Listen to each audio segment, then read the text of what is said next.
Amados, que el Señor les bendiga en esta hermosa noche del Señor. Estamos contentos, estamos gozosos de estar aquí en presencia de nuestro Señor, primeramente y delante de ustedes, en esta noche para llevar el estudio correspondiente para esta noche, el cual es el segundo libro de Moisés. Vamos a estar estudiando a continuar con el estudio del segundo libro de Moisés, los capítulos del 19 en adelante. Estamos contentos, estamos gozosos de estar aquí una noche más. Mi nombre es el hermano Manny Díaz de la Iglesia Bautista de Buenavista, la cual pastorea nuestro amado pastor Juan Luis Rodríguez Meletiche. En esta noche le hacemos una invitación a todas esas personas que estén buscando una iglesia donde congregarse, que se comuniquen con nosotros y hagan de nuestra iglesia su casa al 787-452-7235. De la misma manera, todas las personas que tengan alguna petición para oración, también que si quieren hacer algún comentario del estudio que vamos a estar tomando esta noche, también lo pueden hacer vía mensaje de texto al mismo número, se lo repito, 787-452-7235. Amados, es un gozo para nosotros, venimos de parte del Señor y delante del Señor en esta noche, estudiar su hermosa palabra, amados, que es vida para nuestras almas, que es luz para nuestros caminos. Así que los invitamos a que busquen sus Biblias, ¿verdad? A todos los hermanos de nuestra iglesia y a las personas que nos estén escuchando también, que no pertenecen a nuestra iglesia, busquen sus Biblias y hablarán con nosotros en esta hermosa noche en el capítulo 20 del libro de Éxodo, el segundo libro de Moisés, el segundo libro de la Biblia, el cual escribió Moisés, el capítulo 20. Vamos a estar estudiando esta noche del capítulo 19 en adelante, pero el texto que vamos a considerar en esta noche se encuentra en el capítulo 20, los versos del 1 en adelante. Pero antes de comenzar, vamos a orar, vamos a presentarnos en oración delante de nuestro Señor, como siempre lo hacemos. Amén. Amantísimo Dios Padre, soberano Dios, de infinita bondad, de gran misericordia, te adoramos, te bendecimos, te damos toda la honra, todo el honor en esta noche, Señor. Venimos delante de tu presencia, Padre, presentando este estudio, Señor amado, para que tú te glorifiques en medio de nosotros, Señor, a través de tu poderosa palabra, que tú instruyas nuestras vidas, que tú nos des el consejo que necesitamos para vivir correctamente, Señor, delante de ti, Señor. En esta noche queremos hacer una petición muy especial, Señor, pidiéndote por nuestro país de Puerto Rico, Señor, el cual atraviesa por un momento duro, por un momento difícil, a través de esta pandemia que ha rodeado el mundo entero, Señor, el coronavirus. Yo te pido ahora en el nombre poderoso de tu Hijo Jesucristo, Señor, que tú pongas tu mano sanadora sobre esta isla, Señor, que tú cubras esta isla, Señor, desde todos los puntos cardinales, Señor amado. Si hay alguien enfermo, Señor, que se ha infectado con este virus, Señor, yo te pido en esta noche, Señor, que tú los sanes conforme a tu voluntad, Señor, y los que aún no hemos sido, Señor, contagiados, que tú nos guardes, que tú nos protejas, que tú seas nuestro refugio, que seas fortaleza alrededor nuestro, Señor. Gracias, Señor, por esta noche y por el estudio que vamos a estar brindando, Señor. Que tu nombre sea exaltado y que tu nombre sea glorificado en esta noche. En el nombre de Jesús hemos orado. Amén y amén. Amados, venimos en esta noche con una responsabilidad muy grande como embajadores de Cristo a estudiar la palabra que Él ha puesto en nuestros corazones. Nosotros tenemos una iglesia con una visión, y esa visión es ser una iglesia que ama a Dios sobre todas las cosas y al prójimo, que practica el amor a Dios, que practica el amor al prójimo, alcanzando a las personas de nuestra influencia con el Evangelio y capacitándolas para la gloria de Dios. Así que esto que vamos a estar haciendo en esta noche es parte de la visión de nuestra iglesia, capacitando a las personas y alcanzando a las personas con el Evangelio de salvación. Así que sin nada más que añadir, vamos a comenzar directo al estudio de esta noche, los capítulos 19 de Éxodo en adelante. La última vez que tuvimos la oportunidad de reunirnos, estuvimos estudiando los capítulos del 12 al 18 de Éxodo, que estamos en una serie de estudios todos los miércoles. Estamos estudiando el Antiguo Testamento, ya estudiamos Génesis completo, ya vamos ahora por el libro de Éxodo. La última vez que nos pudimos reunir, vimos los capítulos del 12 al 18, donde vimos a Israel en el desierto, vimos el éxodo de Israel cuando Dios los libertó con mano poderosa de la esclavitud de Egipto. Sabemos que Dios derramó un juicio sobre la nación de Egipto, derramó 10 plagas, y aún así el faraón continuaba con su corazón endurecido, pero en la plaga número 10 no tuvo otra opción por el poder de Dios que liberar al pueblo de Israel de la esclavitud. Vimos ese maravilloso éxodo en el último estudio que tuvimos. También vimos cuando Israel cruzó milagrosamente el Mar Rojo, donde Dios sopló e hizo 2 columnas de agua a ambos lados, sopló en 2 direcciones, abrió el Mar Rojo y el pueblo de Israel pasó en seco. Vimos también las quejas de Israel en el desierto, donde pudimos aprender, amados, muchas cosas que no le agradan al Señor de nuestras vidas y que nosotros tenemos que cuidarnos de no hacerlas. En esta noche vamos a estar viendo a Israel en el Sinaí, del capítulo 19 en adelante. Israel en el Sinaí, donde Dios le entrega la ley, las tablas de los mandamientos a Moisés.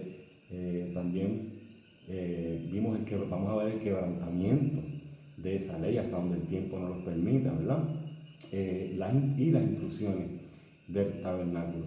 Así que sin nada más que añadir, vamos directamente a la palabra de Dios para que seamos edificados a través de ella. Amén. Leemos en el capítulo 20 de Éxodo, los versos 1 en adelante hasta el verso 17. Y dice la poderosa palabra del Señor en el nombre del Padre, del Hijo y de su Santo Espíritu. Amén. Dice, y Dios habló y dio a conocer todos estos mandamientos. Yo soy el Señor tu Dios. Yo te saqué de Egipto, del país donde eras esclavo. No tengas otros dioses, además de mí. No te hagas ningún ídolo, ni nada que guarde semejanza con lo que hay arriba en el cielo, ni con lo que hay abajo en la tierra, ni con lo que hay en las aguas debajo de la tierra. No te inclines delante de ellos, ni los adores. Yo, el Señor tu Dios, soy un Dios celoso. Cuando los padres son malvados y me odian, yo castigo a sus hijos hasta la 3ª y 4ª generación. Por el contrario, cuando me aman y cumplen mis mandamientos, le muestro mi amor por 1000 generaciones. No pronuncies el nombre del Señor tu Dios a la ligera. Yo, el Señor, no tendré por inocente a quien se atreva a pronunciar mi nombre a la ligera. Acuérdate del sábado para consagrarlo. Trabaja 6 días y haz en ello todo lo que tengas que hacer, pero el día 7º será un día de reposo para honrar al Señor tu Dios. No hagas en ese día ningún trabajo, ni tampoco tu hijo, ni tu hija, ni tu esclavo, ni tu esclava, ni tus animales, ni tampoco los extranjeros que viven en tus ciudades. Acuérdate de que en 6 días hizo el Señor los cielos y la tierra, el mar y todo lo que hay en ellos, y que descansó el 7º día. Por eso el Señor bendijo y consagró el día de reposo. Honra a tu padre y a tu madre para que disfrutes de una larga vida en la tierra que te da el Señor tu Dios. No mates, no cometas adulterio, no robes, no des falso testimonio en contra de tu prójimo, no codicies la casa de tu prójimo, no codicies su esposa, ni su esclavo, ni su esclava, ni su buey, ni su burro, ni nada que le pertenezca. Amén, amados, acabamos de leer los 10 mandamientos en el capítulo 20 de Éxodo. ¿Por qué escogí este texto para introducir el estudio de esta noche? Pues precisamente, amados, porque esa es la ley que Dios le dio al pueblo de Israel en las faldas del Sinaí, ¿verdad?, de la mano de Moisés, y son los mandamientos que nosotros aún hoy seguimos guardando como estatuto perpetuo del Señor hacia nosotros. Amén. Así que en esta noche, como les dije, cualquier pregunta que usted quiera hacer, cualquier comentario que quiera hacer, no puede hacerlo vía texto a mi teléfono personal Repito, 787-452-7235. Cualquier pregunta puede hacerla por ahí, cualquier comentario puede hacerlo también a través de texto.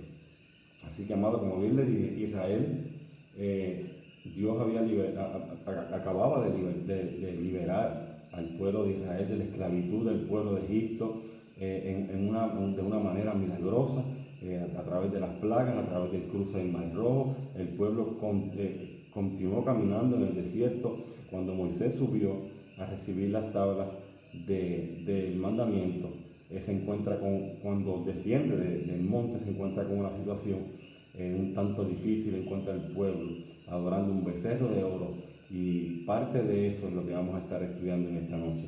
Así que Israel llegó al monte Sinaí, amados, aproximadamente 6 semanas después de esa partida milagrosa del Mar Rojo, y allí permanecieron prácticamente por casi un año. Este monte Sinaí se conoce así, con ese nombre, como el Sinaí, porque su superficie estaba llena de zarzas espinosas, ¿verdad? Ese es el propósito por qué se le conoce así. Matthew Henry, en su comentario bíblico, nos dice que el Sinaí fue el púlpito que Dios usó para predicar el sermón más grande y el sermón más importante de la historia. ¿Y cuál fue ese sermón? Precisamente lo que acabamos de leer en el capítulo 20, los 10 mandamientos. Pero como dato curioso, el predicador de ese sermón era Dios mismo. Ese púlpito, o sea, el Sinaí, dice el verso 16 del capítulo 19 de Éxodo, que estaba cubierto de una nube espesa. Y el verso 18 nos dice que el humo subía como el humo de un horno, ¿verdad? Y que todo el monte se estremecía en gran manera. También dice el verso 18 que Jehová descendió sobre el monte en fuego, la Shequina de Jehová, la gloria de Dios, apareció a la vista de todo el pueblo en ese lugar. Todo esto demostraba el poder de Dios y el terror que tal poder infunde. Amados, usted hágase esta imagen en su mente. Imagínese a Dios descendiendo en ese monte, la presencia del Señor en ese lugar, y una montaña tan grande como esa sacudiéndose de lado a lado, humeando. Dice la escritura que sonaba como un sonido de trompeta.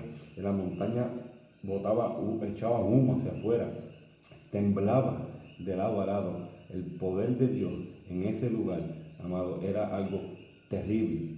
Dios escribe los 10 mandamientos sobre 2 tablas de piedra, y fueron guardadas posteriormente dentro de lo que se conoció como el arca del pacto, ¿verdad? Durante siglos. Por eso se le llamó el tabernáculo, la tienda del testimonio. Los primeros 4 mandamientos, amados, que leímos hace un momento, ahí en el capítulo 20 de Éxodo, tratan de las relaciones entre los hombres y Dios. Y los otros 6 tienen que ver con las relaciones de los hombres. Qué interesante que Jesús en el Nuevo Testamento resumió esos 10 mandamientos en 2 mandamientos. Vamos a ver qué dice Mateo capítulo 22, los versos del 34 al 40. Mateo capítulo 22, los versos del 34 al 40. Dice: los fariseos se reunieron al oír que Jesús había hecho callar a los saduceos. Uno de ellos, experto en la ley, le tendió una trampa con una pregunta: Maestro, ¿cuál es el mandamiento más importante de la ley? Y Jesús le contestó: ama al Señor tu Dios con todo tu corazón, con todo tu ser y con toda tu mente. Les respondió Jesús: este es el primero y el más importante de los mandamientos. El segundo se parece a este: ama a tu prójimo como a ti mismo. De estos 2 mandamientos dependen toda la ley y los profetas. Fíjate que esos 10 mandamientos, Dios no es que los cambió, no es que Dios cambie su palabra, no, siguen siendo los mismos, sino que esos 10 mandamientos Él los resumió en estos 2 mandamientos, en estos 2 que yo acabo de leer ahora en Mateo. Dice que ama al Señor tu Dios con todo tu corazón, con todo tu ser y con toda tu mente. Este es el primero y el más importante de los mandamientos. El segundo se parece a este: ama a tu prójimo como a ti mismo.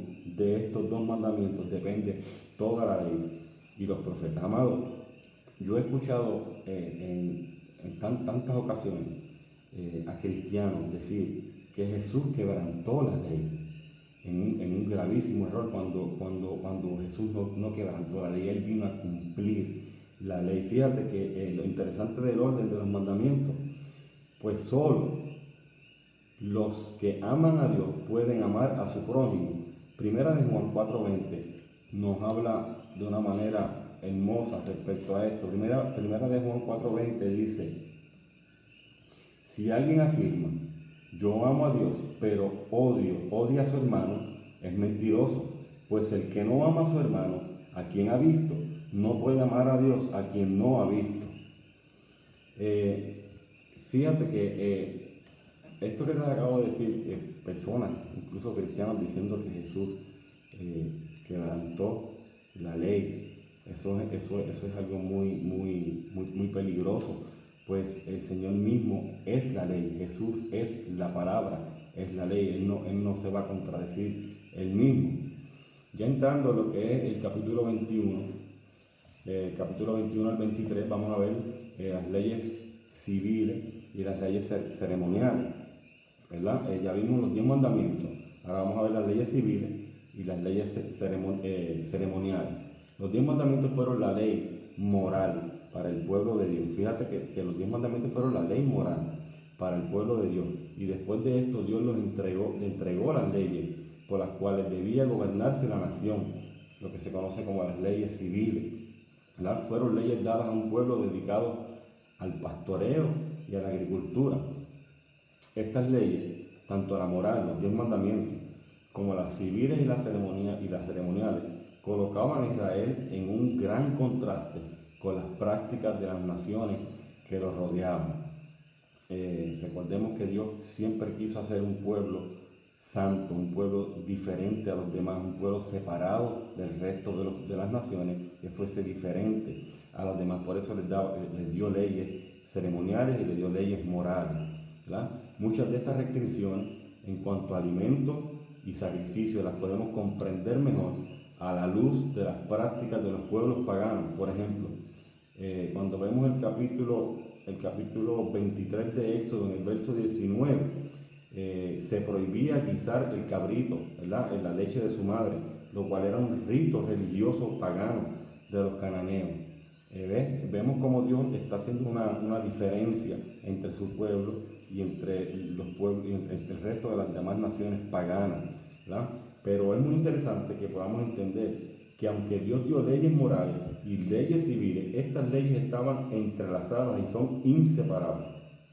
Así que es importante saber que los 10 mandamientos que vemos en el capítulo 20, que los leímos al principio, y todas estas leyes civiles y ceremoniales fueron escritas en lo que se conoce como el libro del pacto. Eso está en el capítulo 24, verso 7 de Éxodo, ¿verdad? No fueron escritas en las tablas de piedra, porque las primeras tablas de piedra las encontramos en el capítulo 24, verso 12, ¿verdad?, que fueron las mismas que Moisés rompió cuando encontró a su pueblo, dirigido por Aarón, adorando un becerro de oro, ya en el capítulo 32 de Éxodo, ¿verdad?, cuando encontró el pueblo adorando al becerro de oro.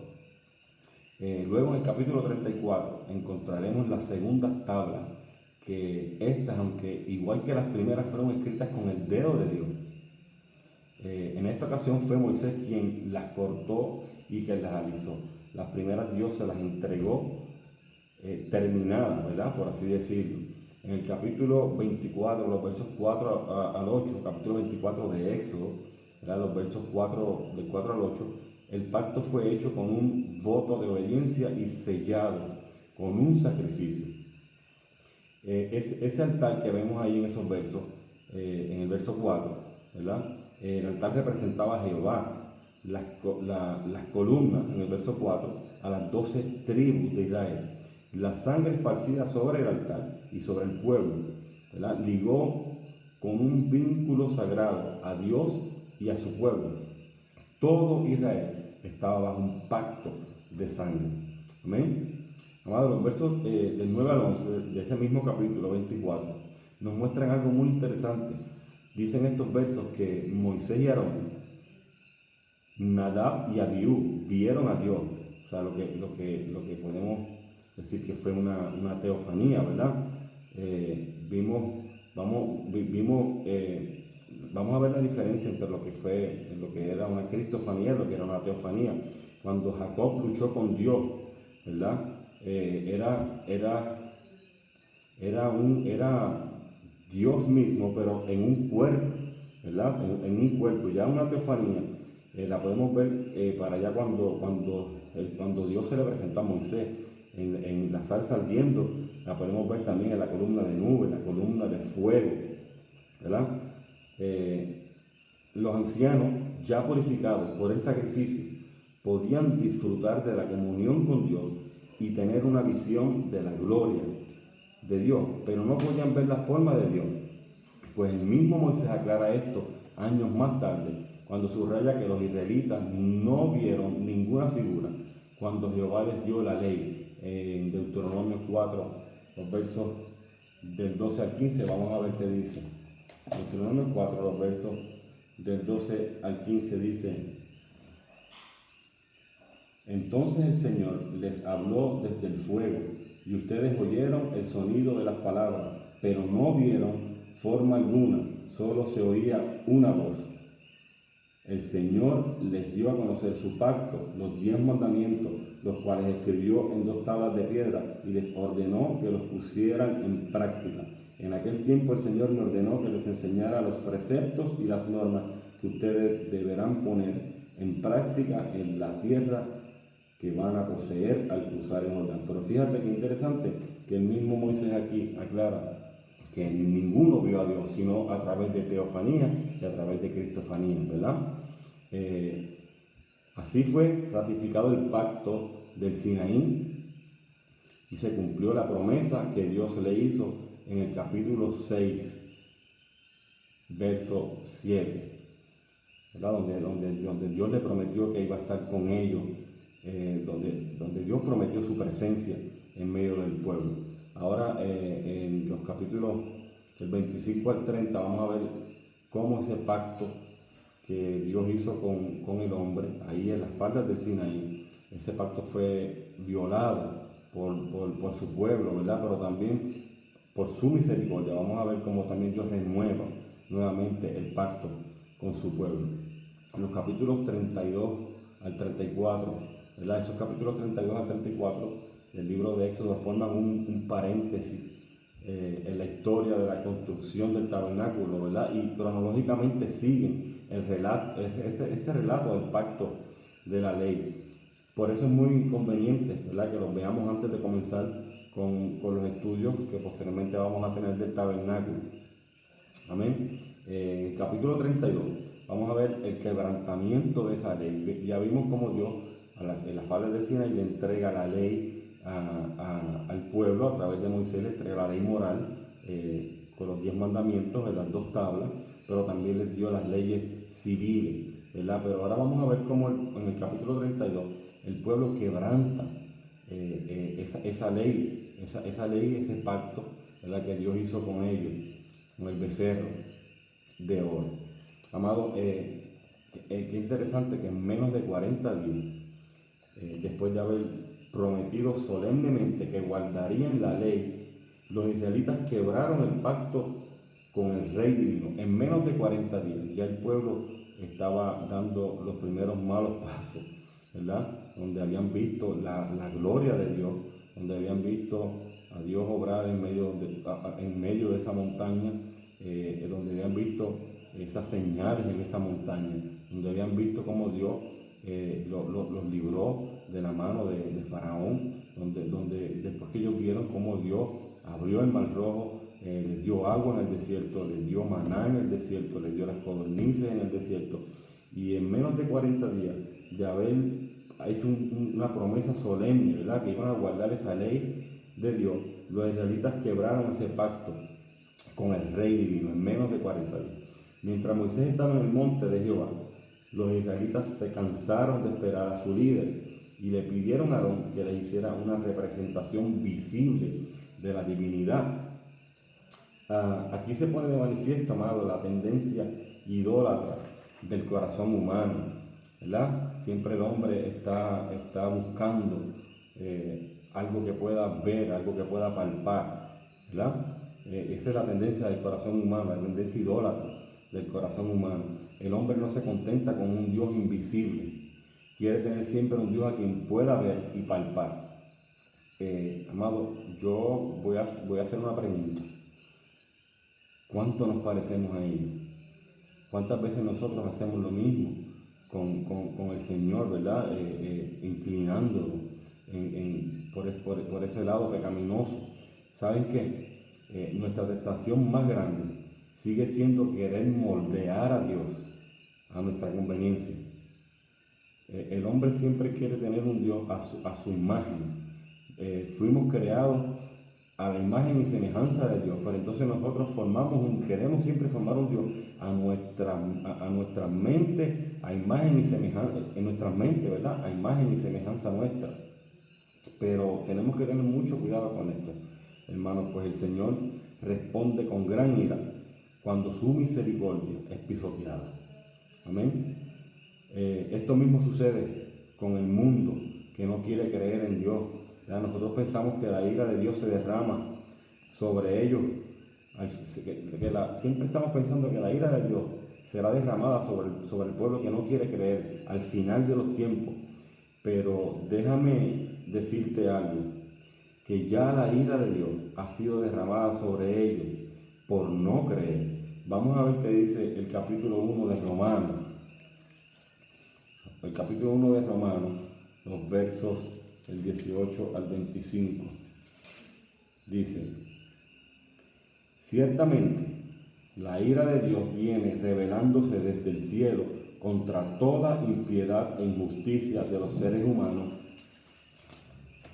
que con su maldad obstruyen la verdad. Me explico.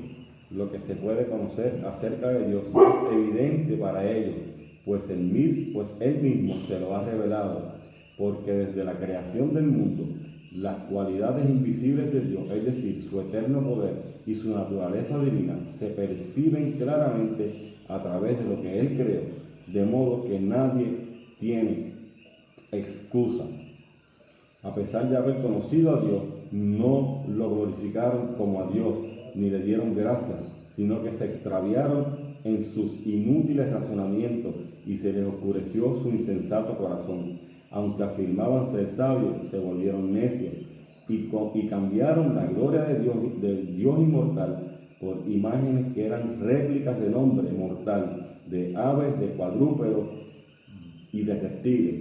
Por eso Dios, escucha bien esto, como dice este verso, por eso Dios los entregó a los malos deseos de su corazón, que conducen a la impureza sexual, de modo que degradaron sus cuerpos los unos con los otros, cambiaron la verdad de Dios por la mentira, adorando y sirviendo a los seres creados antes que al Creador, quien es bendito por siempre. Amén. Como les acabo de decir, ¿verdad? Siempre nosotros muchas veces pensamos que la ira de Dios se va a derramar sobre el mundo impío en los días finales, al final de los tiempos. Pero como les acabo de leer en Romanos capítulo 1, ya la ira de Dios está derramada sobre los que no quieren creer. Simple y sencillamente por ese hecho, porque no quieren creer, ya la ira de Dios está derramada sobre ellos. J.I. Packer, autor del libro El conocimiento del Dios Santo, dice que Israel quería adorar a Jehová por medio de una imagen de un becerro. Fíjate que muchas veces pensamos que el pueblo cuando se encontraba adorando al becerro, estaban adorando un dios pagano. Pero mira aquí, escucha lo interesante que dice J.I. Packer en este comentario, ¿verdad? Dice que Israel quería adorar a Jehová por medio de una imagen de un becerro, pero precisamente ese fue el error. Ellos tenían una buena intención, Ellos querían adorar al verdadero Dios, pero lo adoraron a través de una imagen. Ese fue precisamente el error. Conozco una persona que dice que el infierno está lleno de gente con buenas intenciones. Pero mira qué interesante. Aunque la intención fue adorar a Dios, lo que hicieron fue quebrantar el segundo mandamiento, ¿verdad? Que dice que no adoremos imágenes. Este evento nos enseña que el hombre necesita más que la ley de Dios en tablas de piedra, ¿verdad? Más bien lo que necesitamos es un nuevo corazón, como dice el capítulo 11 de Ezequiel, ¿verdad? En los capítulos 32 de Éxodo, en el capítulo 32, los versos del 7 al 14, encontramos cuando Dios le informó a Moisés acerca del pecado de Israel. Amados, aquí Moisés demostró su grandeza. Fíjate que le recalcó al Señor que los israelitas, a pesar de su pecado, constituían el pueblo de Dios, dado que Él mismo los había sacado de Egipto. Demostró preocupación por el honor de Dios. Si destruía a los israelitas, los egipcios le atribuirían malos motivos, ¿verdad? Malos motivos a Dios en el verso 12 del capítulo 32. Les mencionó a Dios las promesas dadas a los patriarcas creyendo en su fidelidad. Fíjense que Jehová los probó, amenazando destruir, ¿verdad? Jehová probó a Moisés. Jehová probó a Moisés amenazando destruir a Israel y hacer un gran pueblo, ¿verdad? De Moisés, no de Abraham, sino de Moisés, destruir ese pueblo que ya había quebrantado la ley, ese pueblo que venía quejándose desde que salió de Egipto. Dios probó a Moisés diciéndole: ¿sabes qué, Moisés? Voy a destruir este pueblo y de tus lomos voy a hacer un pueblo más grande y más fuerte que te di. Pero por eso les dije que aquí Moisés demuestra su grandeza, porque fíjate que Moisés se negó a buscar algo para sí mismo. Dios le ofreció un pueblo que saliera de sus lomos y Moisés se negó. Moisés, por el contrario, apeló a lo que podrían decir las naciones paganas de Dios. Pero ¿qué van a decir de ti, Señor? Que para eso lo trajiste al desierto, para destruirlo. De ti es de quien van a hablar mal. Moisés tuvo una gran oportunidad en sus manos de buscar su propio beneficio, de buscar algo para él. Pero aquí él demostró su grandeza. Moisés se negó a buscar algo para sí mismo, ¿verdad? Oró basándose en la naturaleza de Dios y en su pacto. Amado, ¿cuánto necesitamos hombres intercesores como Moisés? Necesitamos hombres como Moisés. Muchas veces yo he escuchado a personas decir: pero ¿dónde está el Dios que hacía milagros en esos tiempos? ¿Dónde está el Dios que alimentó a Elías a través de un cuervo? ¿Dónde está el Dios que hizo todos esos milagros? Pero muchas veces lo que debemos preguntarnos es no dónde está el Dios de Elías, no dónde está el Dios de Moisés que hacía esos milagros. Muchas veces lo que sí debemos preguntarnos es dónde están los Elías y dónde están los Moisés de Dios en estos tiempos. Amén. Pero, continuando, los israelitas, al igual que nosotros, amados, tenían que aprender que no es nada insignificante menospreciar la revelación de un Dios santo y violar sus pactos, ¿verdad? A pesar de la intercesión de Moisés y de la misericordia de Dios, Israel tuvo sus consecuencias, porque aunque Dios sea un Dios de misericordia y derrama su gracia y su misericordia sobre nosotros, amado, el pecado trae consecuencias sobre nuestras vidas y Él no toma por inocente al culpable. Por lo tanto, todos los pecados que nosotros cometamos van a traer sus consecuencias. Dios nos perdona y nos restaura y nos vuelve a levantar, pero todos los pecados van a traer sus consecuencias. Así que fíjate, número 1, tuvieron que ver cómo las tablas fueron rotas en el capítulo 32, ¿verdad? Este acto simbolizó que la idolatría de ellos había anulado el pacto. El número 2, fueron obligados a beber el agua mezclada con el polvo del becerro de oro, el mismo becerro que ellos estaban adorando.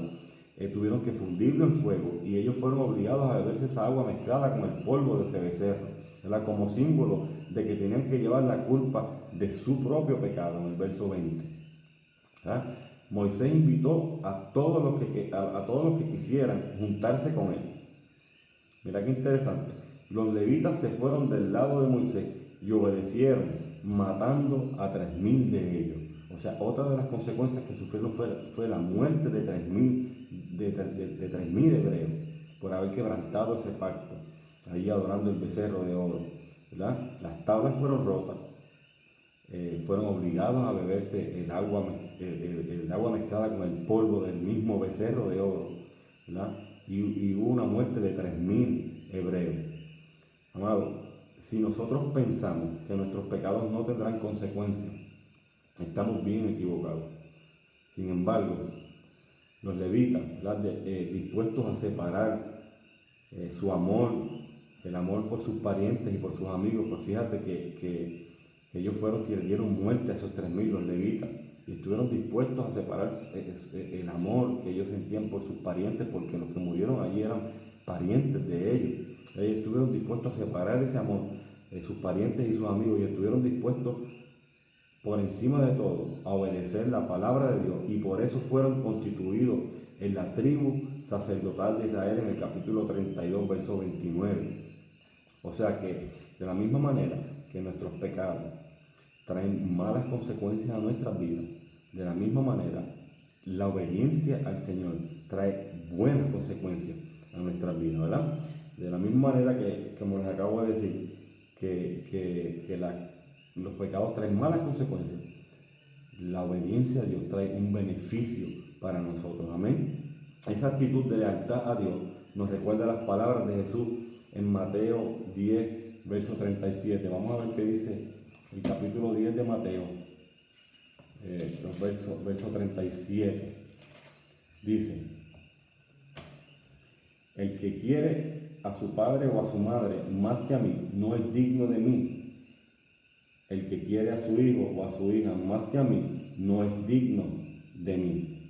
O sea, la misma actitud que asumieron los levitas en esta ocasión, ¿verdad? Nos recuerda esas palabras que acabamos de leer del mismo Jesús, ¿verdad? Ellos estuvieron dispuestos a sacrificar a sus propios familiares por seguir y obedecer la palabra del Señor. Dios siempre tiene el primer lugar, ¿verdad? Dios siempre tiene que tener el primer lugar en nuestras vidas, amados. Por todo eso, Dios retiró su presencia de entre los israelitas y enviaría de ahora en adelante un ángel delante de ellos, en el capítulo 33, los versos 2 y 3.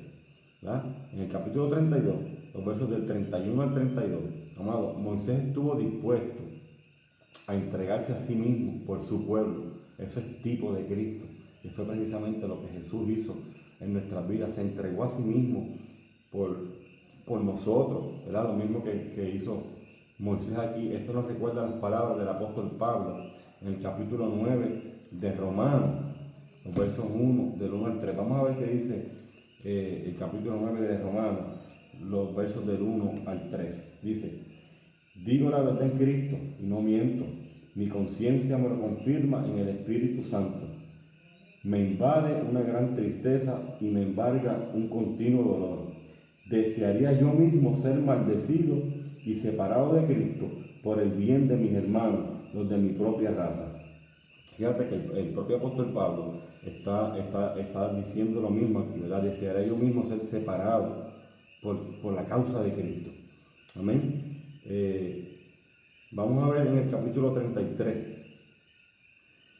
el verso 18. Moisés le pidió a Dios que le concediera una visión de su gloria. Amado, esto es una porción extraordinaria. A mí me gusta mucho esta porción de la Biblia. En el capítulo 33, verso 18, Moisés le pide a Dios que le conceda una visión de su gloria, motivado por amor a Dios. No había un mal motivo de parte de Moisés. Él no sabía que no era posible ver la plenitud de su gloria divina y vivir. Nadie podía ver al Señor y permanecer con vida, ¿verdad? Pero entonces Dios le contesta en el verso 22 que lo pondría en una hendidura de la peña, ¿verdad? Pero nosotros, amados, escondidos en la hendidura de la peña, en las heridas de Cristo, en la hendidura de la peña, ¿verdad? Veremos la gloria de Dios y viviremos. Aleluya, ¿verdad? Colosenses capítulo 3, versos 3 y 4 dicen, vamos a ver qué dice Colosenses capítulo 3,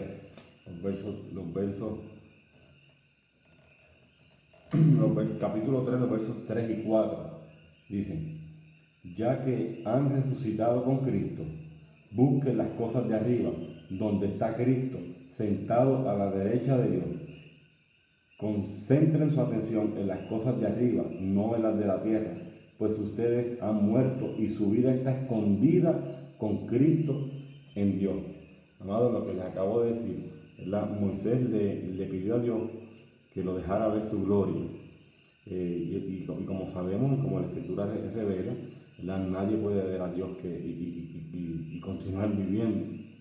Dios le contesta, Jehová le contesta a Moisés, sabes que no podrás ver mi rostro, pues morirás, pero escóndete en la hendidura de la peña. Te voy a esconder en la hendidura de la peña. Amados, la palabra nos dice que Cristo es la peña, que Cristo es la roca, ¿verdad? Nosotros escondidos en las hendiduras de Cristo, nosotros podremos vivir, no como Moisés, que si veía el rostro de Dios iba a morir. Nosotros, por lo contrario, si nos escondemos, si nos metemos en la hendidura de Cristo, podremos vivir por siempre. ¿Okay? Amén.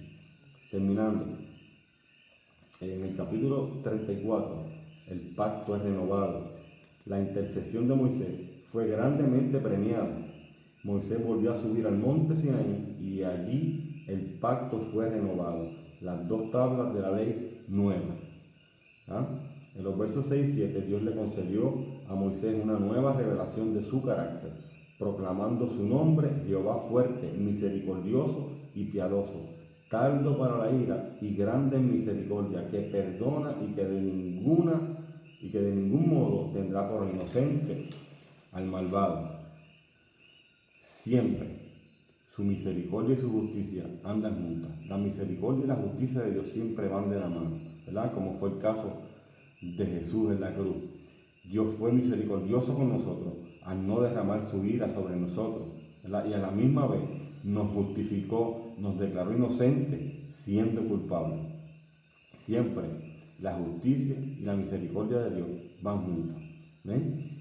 Amados, terminando, en los versos del 29 al 35, en el capítulo 34, Moisés descendió del Sinaí y su rostro resplandeció, ¿verdad? Cuando Moisés descendió del monte Sinaí con las tablas del pacto, ¿verdad? La Escritura revela, la Escritura nos enseña que la gente no podía mirar el rostro de Moisés. Dice que el rostro de Moisés resplandecía, había un brillo en su rostro, tuvo que ponerse un manto y taparse la cara porque la gente no podía mirar la cara de Moisés, amado. Moisés acababa de estar en la presencia de Dios. Fíjate qué interesante. Es importante que entendamos que esto fue un evento extraordinario, ¿verdad? Esto no es que sucede cada vez que nosotros vamos a la iglesia, vamos a salir de una manera que las personas no puedan mirar nuestros rostros. Eso fue un evento extraordinario, ¿verdad? No fue algo común, no es algo común. Así que no piense que su rostro va a brillar como el de Moisés, ¿verdad? Pero también es importante entender que el pueblo podía ver con claridad la gloria divina reflejada en Moisés, ¿verdad? Ahora pregunto, ¿cuánto tiempo pasamos a solas con Dios como lo hacía Moisés? ¿Verdad? ¿Cuánto tiempo nosotros separamos de nuestra vida para estar a solas con Dios como lo hacía Moisés? ¿Verdad? Aunque nuestros rostros no resplandezcan como el de Moisés, ese tiempo que pasamos a solas con Dios, los momentos de oración, la lectura de la Biblia, la meditación en su palabra, ¿verdad? Deben tener tal efecto en nuestras vidas que la gente pueda notar en nuestras vidas que pasamos tiempo a solas con el Señor. Amén. Así que nosotros tenemos mucho que aprender de estos hombres grandes de la historia, ¿verdad? Estos hombres grandes, estos siervos de Dios, que aunque cometieron grandes y graves errores en sus vidas, también podemos ver muchas enseñanzas para nuestro beneficio en nuestro andar como cristianos, ¿verdad? Amado, por cuestión de tiempo, ¿verdad? Yo creo que ya me pasé, se supone que fueran 30 minutos, ya voy por 45. Vamos a dar por terminado el estudio de hoy, esperando que con la misericordia del Señor podamos estar junto a ustedes nuevamente el próximo miércoles para continuar con el estudio de Éxodo, ¿verdad? Si el Señor nos lo permite. Amén. Recuerden que si tienen alguna pregunta sobre el tema, si quiere hacer algún comentario, puede hacerlo vía texto a través del 787-452-7235. Amén. Que el Señor los bendiga en esta noche y que el Señor los guarde y les dé un buen sueño restaurador para poder continuar mañana nuestro diario vivir. Amén. Oramos y somos despedidos. Señor, te damos gracias por este estudio de esta noche, te damos gracias por las personas que se conectan a través de estas redes, Señor amado, para la gloria de tu nombre, Dios mío.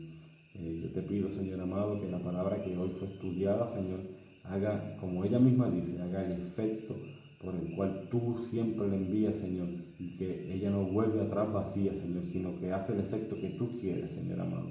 Eso te pido yo en esta noche, Dios mío, que tu palabra nos redarguya, nos instruya, nos corrija, Señor amado, nos convenza de pecado, Señor amado, nos convenza de justicia, de juicio, nos convenza de pecado, Señor, que nosotros podamos, Señor, pasar tiempo a solas contigo como lo hacía tu siervo Moisés, Señor amado, que el mundo pueda notar una diferencia en nosotros, Señor amado, que podamos ser sal, que podamos ser luz en medio de un mundo tan oscuro, Señor amado, que tanto nos necesita, Dios mío. En esta hora nos despedimos, Señor amado, pidiéndote que tu presencia nos guarde y nos dirija, Señor, por el resto de nuestros días, Señor. En el nombre de Jesús hemos orado y decimos amén y amén. Amados, que el Señor los bendiga. Será con ustedes hasta el próximo miércoles.